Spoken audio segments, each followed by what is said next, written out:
If fossil fuels had not been discovered on the face of the earth, there had been no oil and gas, do you think civilization would be further ahead of where it is, or we'd be behind because fossil fuels have enabled us to do many things we otherwise couldn't do?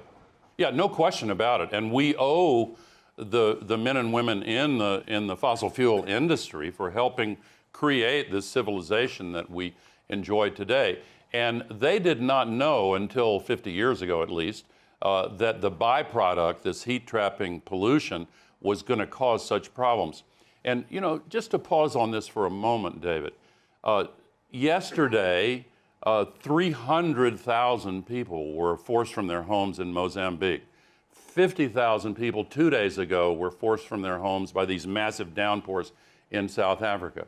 3 days ago in Chile, massive fires connected to the climate crisis.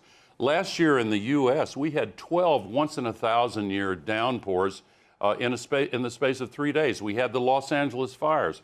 In my home state of Tennessee, and even more so in neighboring North Carolina, the downpour associated with that massive Hurricane Helene, we got more rain in 4 days than falls over the largest waterfall in the world in 2.5 years. And it's getting steadily worse. Beyond that, there are very tiny areas in the world today that are physiologically unlivable. In the Sahara Desert, a few places around the Persian Gulf, the combination of heat and humidity makes it impossible for people to live for more than 4 or 5 hours outdoors. Those areas are now beginning to expand dramatically.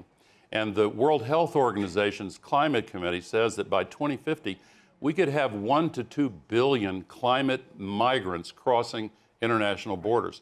A few million coming from the Eastern Mediterranean with the climate drought there led to Viktor Orban and Brexit and authoritarian friendly governments that have emerged. It's hard to imagine what 1 billion climate migrants would do to our capacity for self-governance.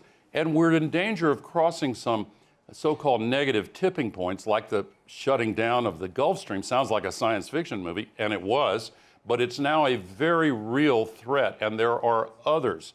So